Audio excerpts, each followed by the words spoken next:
Welcome, everyone, to Mayhem Media presents Never Sleep Again, our Halloween series. This is our second episode, and I am joined by the last outlaw, Jesse James, and Mayhem Media's graphic artist, Robby H. And we are going to talk about Tucker and Dale versus Evil. I watched this movie last night for the first time, and I mean, there's some funny parts for sure. So leave a comment if you've watched this. We got some visuals. Leave a comment, answer our questions. We'll respond in the threads. This episode is not live. And of course, next Thursday, we'll be doing Zombieland. So look for that next Thursday. But let's talk about Tucker and Dale versus Evil. What are your guys' initial thoughts on it? Well, the start off reminds me of Texas Chainsaw Massacre. When it starts, it's got the whole videotape and the killer attacks. It pulls from a lot of movies. Yeah, it does. It definitely does. I want to say at the beginning, I like one thing that really kind of actually caught my attention more than, because I was just kind of casually watching it. But what kind of caught my attention initially was how you start by following the group of kids around, and then you shift and you start following them. And that's like, you don't usually see something like that. So that's what initially got my interest, because even though it's a little bit of a campy, corny movie, maybe there's some good cinematic shots in there and good video storytelling in there, which really kind of caught my attention. I love the like you were saying with how it switches from almost Texas Chainsaw Massacre to the found footage to the teenagers to that you can see why they think Tucker and Dale are scary to why we know they're not. Yeah, they did a good job at like giving us all the points of view so that we weren't even in one person's seat. Like we knew what was happening through the whole thing, which is also unusual for a movie. Usually you're in a point of view of a character, you know what they know. Yeah. I think it was genius how they went out of perspective. Yeah. I would have never thought of making a movie like that where the so-called victims weren't really the victims. Yeah. I love that. Yeah. Absolutely. Well, let's do it with our first visual here. So, is this movie too campy, or is it more of like a cult classic? Oh, it's a cult classic for sure. I feel like it's one of those.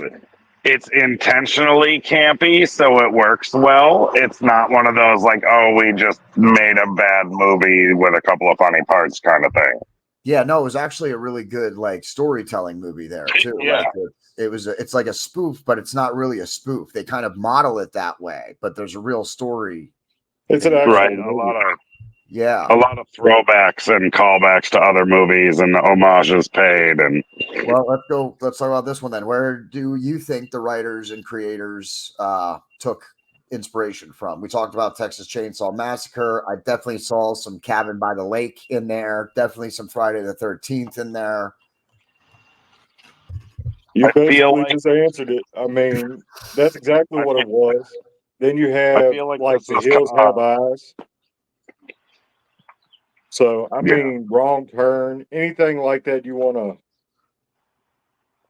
come up with. I mean, I know even a little bit of Last House on the Left feel there. A little bit, yeah.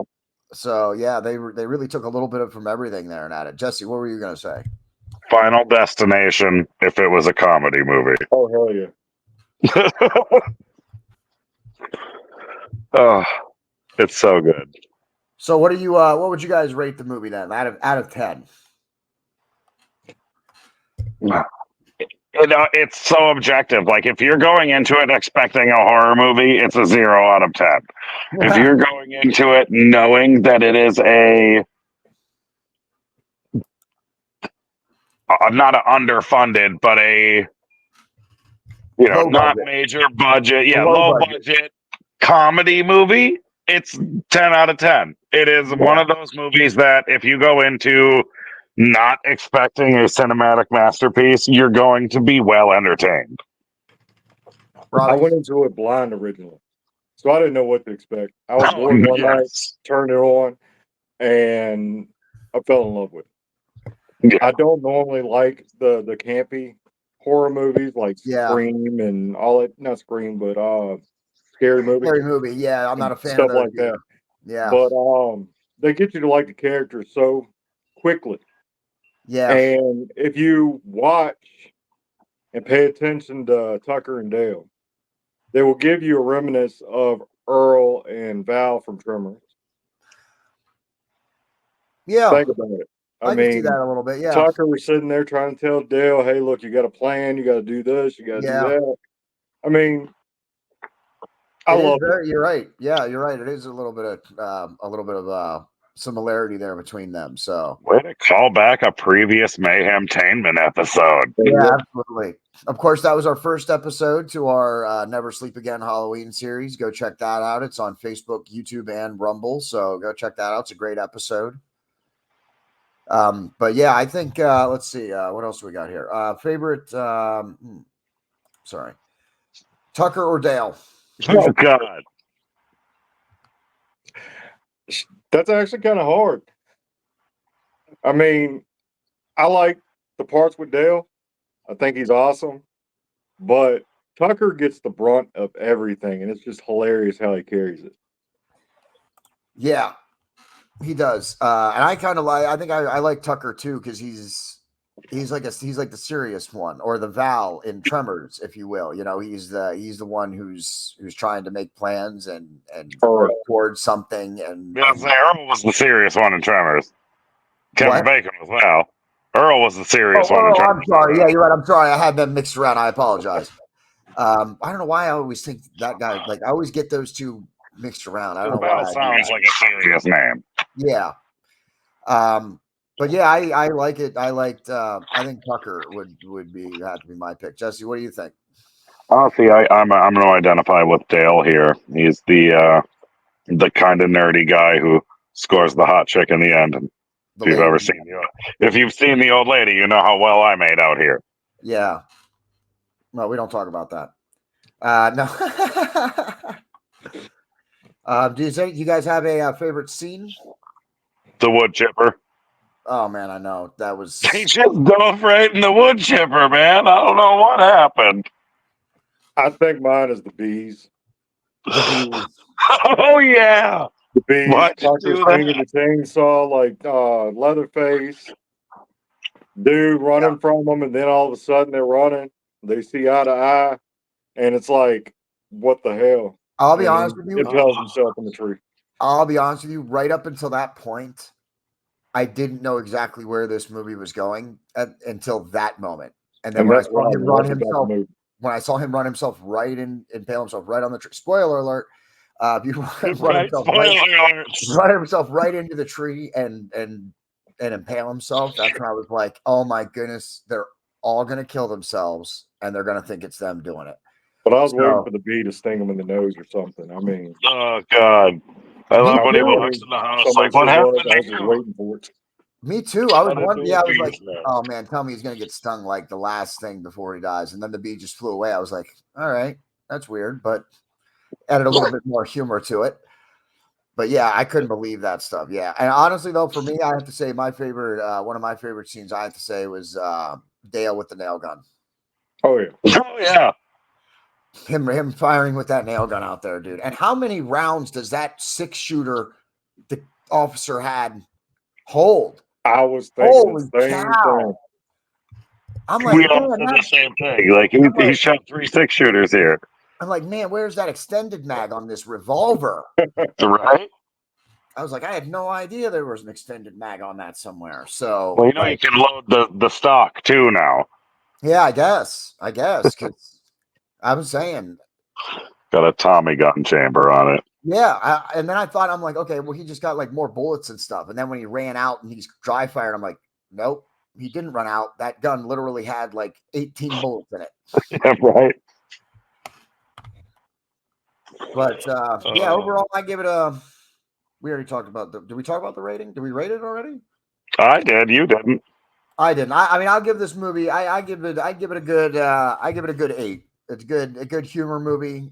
good like spoof, but not really. Like, I mean, that's why I give it an 8, because I'm not really a fan of spoof movies, like Robby said. I'm not really a fan of that style. I of give movie, it a 9. I mean, I but really do. I don't think they could have done anything better. yeah, I mean, No, they really couldn't have. I'm really hard with my rating systems. Like, there's very few movies I would even give a 10 to. So 8 is about as high as you can expect me to go. If I'm What giving did y'all something, think about the twist villain? Like the his what? whole backstory, the twist villain. Oh yeah, Yeah, absolutely. yeah. That I that's didn't see that coming. that's also, the movie got a little bit weird. Like, I mean, not weird, but like for the comedy that was in it, for it to be so dark at the end, like this, Mhm. like the villain ends up being a victim of spoiler alert, Circumstance. of yeah, like what? Like, I was like, holy cow, this movie just took a turn. Yeah, didn't see Holy that one hell. coming. We went from a nice campy hilarious movie into an episode of CSI or Criminal Minds. You know what I mean? Yeah, took Dr. House to figure this one out. Yeah, what the heck? But I'll always laugh my ass off when the bimbo girl throws the moonshine on the dude on fire. Oh my I god. thought Oh, that yeah. was hilarious. Don't do that. Yeah. I saw her grab it and I said, "Oh man, that was just no good." And the other girl losing her face with the Starblade. yeah. Yeah, it was sweet.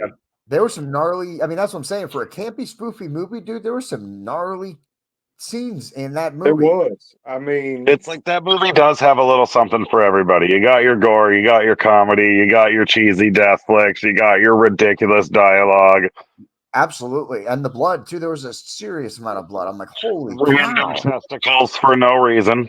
Yeah. One Man. scene where the girl's just topless for no reason. Gotta have it in any classic B movie.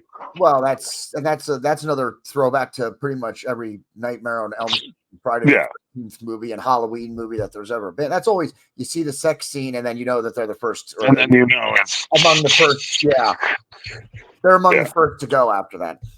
so did y'all notice Tucker's hand at the end? Yeah, I did.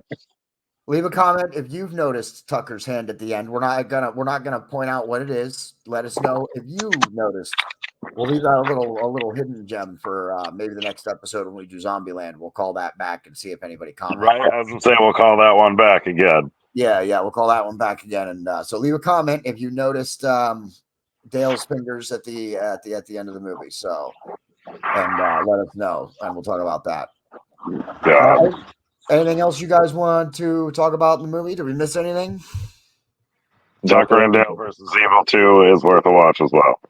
I didn't know there was another one. I didn't either. Yeah. All right, we'll have to look that up. Maybe that's something we'll include for our next Halloween coverage. We'll do we'll do sequels maybe in the next one. We'll do Tremors 2, even though it's garbage. No, I don't want to watch Tremors 2 again. I don't want to watch it either. The first 3 was good. I mean, we could do it. We could do Tremors 2, Tucker and Dale versus Evil 2, and we could do Zombieland 2. All right. Whoever messes up the first construction project of the year has to do Tremors 2 next year. All right. Yeah, that sounds good. Remember, follow Mayhem Media for all of your construction needs. No, of course, that's an inside joke here at Mayhem Media. No one else is going to get that. We are not a construction company, of course. But we're building an empire. We're building a construction empire. No, we're really not. Oh, God. All right. Anyway, next Thursday, check us out. We're going to do Zombieland. That will be me, Robby H, and Jesse James again, and maybe even Mizpah. Mizpah might be joining us too. We might be four-manning it on the next episode, so look for that. And then, of course, the excuse me, I need to look at the dates. The 24th is going to be our live episode. Jesse James and I are going to get together and talk about the Saw franchise. And then the 31st, Halloween, we are going to get together live and we're going to talk about the Nightmare on Elm Street franchise. That will be me and Robby H, and also perhaps Mizpah on that one. So we'll take a look and see. But yeah, stay tuned to Mayhem Media for the rest of October. We got a lot of great shows coming up here, and of course, for those interested, Into the Barricade is coming up. Are we going this weekend? Jesse? Yeah. Into the barricade? This All right. coming weekend, Sunday, we're back. So if you're watching this on Thursday, then this Sunday, make sure you look for Into the Barricade. That is the 13th, is the Sunday. This airs on the 10th. Look for that. And of course, check us out, Facebook, YouTube, and Rumble, and the storefront, which you can see me and Robby H are wearing our shirts today. Go check it out, bonfire.com/store/Mayhem Media storefront, and pick up some apparel. And of course, the website, mayhemmediaproductions.com, and check that out. We have more of our content coming up there, and we'll be having written articles coming very soon. And of course, check out WFU on Facebook, Wrestling Fans United. They just had their first show this weekend, this past weekend. It was very successful, and they're going to be planning another one for January. Until then, for Robby H and the Last Outlaw, Jesse James, I am your host, JD. That's the end.